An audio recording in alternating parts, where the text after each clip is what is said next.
Hello বন্ধুরা, তোমার সকলকে স্বাগতম তোমাদের চ্যানেল ডব্লিউবি প্রাইভেট টিউশনে। আজকের এই ভিডিওতে আমরা রায়মার্টিন প্রশ্নবিচিত্রা 2024 নবম শ্রেণীর ভূগোল বিষয় যে তোমাদের দ্বিতীয় টেস্টের জন্য 470 নম্বর পেজে 2 নম্বর স্কুল রয়েছে বালুরঘাট হাই স্কুল। তো এই প্রশ্নপত্রের বিভাগ ক এবং বিভাগ খ এর প্রশ্নের উত্তর নিয়ে আজকের এই ভিডিওতে আলোচনা করব।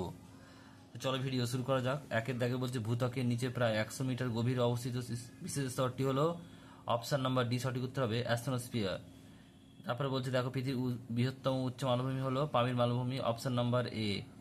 এরপর তিনেরটা বলছে কোন স্থান ও তার প্রতি স্থানের মধ্যে সময় পার্থক্য 12 ঘন্টা, অপশন নাম্বার বি।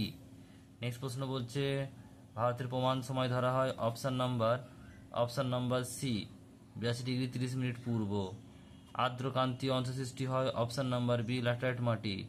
নেক্সট প্রশ্ন বলছে জোয়ারের ফলে পুষ্ট একটি নদী হলো মাতলা, অপশন নাম্বার ডি।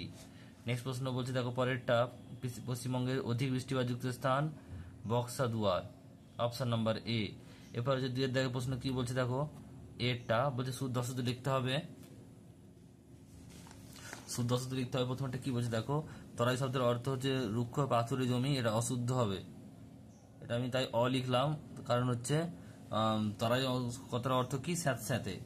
নেক্সট প্রশ্ন যেটা হচ্ছে আবহবিকার একটি স্থিতিশীল প্রক্রিয়া, এটা কি হবে শুদ্ধ। নেক্সট প্রশ্ন দেখো রয়েছে তিনেরটা বলছে আগ্নেয়গিরি উৎপাতের ফলে দাক্ষিণাত্যের মালভূমি সৃষ্টি হয়েছে, এটাও কি হবে শুদ্ধ, এটা এখানে লিখলাম। আর এরপরে রয়েছে দেখো 4 নম্বর প্রশ্ন বলছে যে একই অক্ষরেখা অবস্থিত ভিন্ন স্থানের স্থানীয় সময় একই হয়, এটা হচ্ছে অশুদ্ধ। এরপর রয়েছে পরের প্রশ্ন দেখো কি বলছে বিয়ের দাগে প্রশ্ন শূন্যস্থান পূরণ করতে হবে। একটা বলছে মহাবৃত্ত বলা হয় ড্যাশ রেখাকে, এটা কি হবে নিরক্ষ রেখাকে।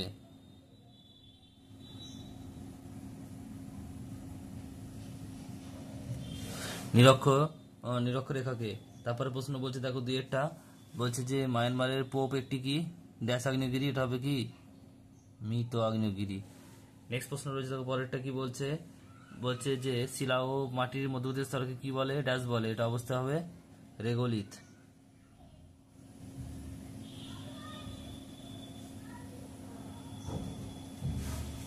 পশ্চিমবঙ্গের ত্রাসের নদী বলা হয় ড্যাশকে, এটা হবে কি তিস্তা।